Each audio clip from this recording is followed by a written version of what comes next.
जय हिंद दोस्तों स्वागत है आप सभी लोगों का आपके अपने YouTube channel Goswami class time official में।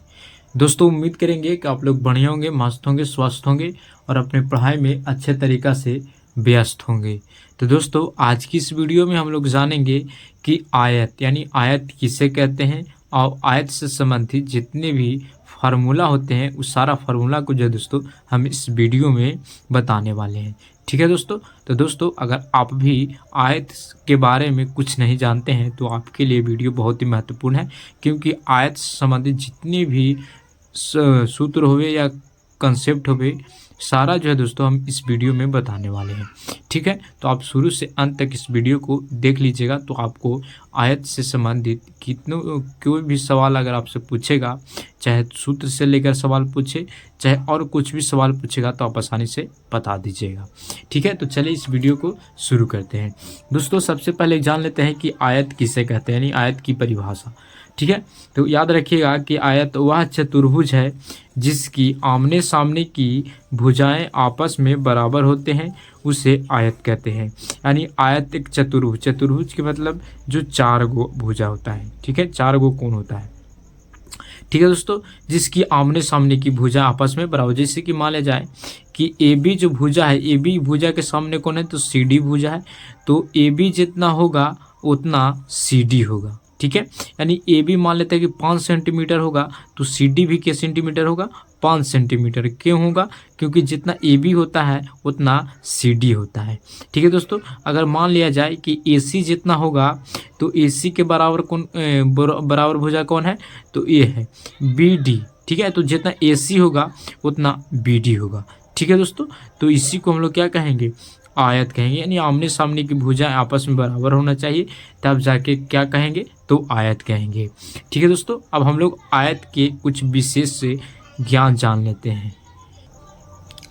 आगे है, अगर आपसे ऑब्जेक्टिव में सवाल पूछे जाते हैं कि आयत में 4 भुजा होते हैं, पूछे जाएंगे कि आयत में कितने भुजा होते हैं तो 4 भुजा होते हैं। कौन कौन भाई, तो ए बी भुजा, सी डी भुजा, यानी ए बी जो होता है सी डी के बराबर होता है और ए सी जो होता है वो बी डी के बराबर होता है। यानी 1 2 3 4 भुजा, तो ए बी भुजा, सी डी भुजा, बी सी भुजा और बी डी भुजा। ठीक है, वहीं पे अगर बात किया जाए कि आयत में 4 कोण होते हैं, आयत में 4 कोण भी होते हैं, कोण ए, कोण बी, कोण सी और कोण डी। ठीक है दोस्तों, याद रखिएगा कि आयत में 4 भुजा 4 कोण होते हैं। अगर आपसे पूछ दिया जाए कि आयत में कितने विकर्ण होते हैं तो आयत में 2 विकर्ण होते हैं, ए डी और बी सी। ठीक है, इसको हम लोग कब से जान लेते हैं तो फिगर से जान लेते हैं। विकर्ण उसे कहते हैं जो एक छोर से दूसरे छोर को मिलाता है, जैसे ए से डी को मिलाया तो एक विकर्ण खिंचाया, सी से बी को मिलाया तो एक विकर्ण बना। तो एक आयत में जो है दोस्तों 2 विकर्ण होते हैं, एगो ए डी होते हैं, एगो बी सी होते हैं। ठीक है दोस्तों उम्मीद करेंगे कि आपको यहाँ तक समझ में आ गया होगा। अब हम लोग चलते हैं आयत के फार्मूला की ओर। ठीक है दोस्तों, आयत का सूत्र जान लेते हैं। तो दोस्तों याद रखिएगा कि आयत का क्षेत्रफल बराबर लंबाई गुना के चौड़ाई होता है। ठीक है, इसको हम लोग एल गुना के बी भी कहते हैं, क्योंकि लंबाई को एल से और बी को हम लोग बी चौड़ाई को जो दोस्तों बी से हम लोग सूचित करते हैं। ठीक है, तो आयत का क्षेत्रफल क्या हो जाएगा लंबाई गुना के चौड़ाई। और इसी से और सवाल बन जाता है कि अगर लंबाई को खींचेंगे तो क्षेत्रफल ऊपर हो जाएगा, ये गुना में ये भागा में आ जाएगा। यानी लंबाई बराबर पूछेगा कि आयत की लंबाई बराबर तो क्षेत्रफल बटा के चौड़ाई। आप देख लीजिएगा किस टाइप का सवाल पूछा है। अगर आपको क्षेत्रफल वाला पूछेगा लंबाई तो ये फार्मूला लगाना है। ठीक है, तो फार्मूला क्या लगाना है तो लंबाई बराबर क्षेत्रफल बटा के चौड़ाई, फिर चौड़ाई बराबर होता है क्षेत्रफल बटा के लंबाई। ठीक है, एक सवाल और आपसे पूछेगा सूत्र कि आयत का परिमाप बराबर तो 2 इंटू लंबाई प्लस के चौड़ाई बोलिएगा, 2 इंटू लंबाई प्लस के चौड़ाई। ठीक है, इसमें भी अगर आपको सवाल परिमाप पर पूछे परिमाप पर तब जाके लगाइएगा। इसमें भी सवाल बनता है, इसमें भी फार्मूला बनता है, लंबाई बराबर होता है परिमाप बटा 2 माइनस के चौड़ाई, परिमाप बटा 2 माइनस के चौड़ाई। अगर चौड़ाई बराबर पूछ देगा तो परिमाप बटा के 2 माइनस के लंबाई होता है। ठीक है दोस्तों, अब हम लोग आगे चलते हैं। आगे भी आपको से सवाल पूछ देगा।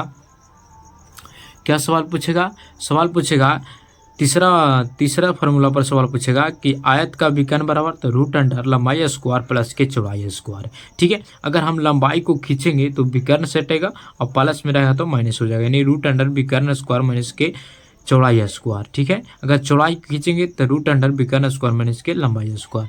तो ये होता है 3 गो मुख्य रूप से फार्मूला होता है, आयत का क्षेत्रफल, आयत का परिमाप या परिमिति या आयत का विकर्ण। 3 गो फार्मूला से जो है दोस्तों इतना सारा फार्मूला बनता है। ठीक है दोस्तों, तो दोस्तों उम्मीद करेंगे कि आपको अच्छे तरीक़ा से आयत से संबंधित आयत किसे कहते हैं और आयत के थोड़ा सा रचना और आयत का फार्मूला, यानी 3 चीज़, ठीक है दोस्तों, समझ में आ गया होगा। अगर आपको वीडियो अच्छा लगा होगा तो वीडियो को लाइक कीजिएगा, अगर आप चैनल पर नए होंगे तो चैनल को सब्सक्राइब जरूर कीजिएगा। ठीक है दोस्तों मिलते हैं अगले वीडियो में। जय हिंद, धन्यवाद।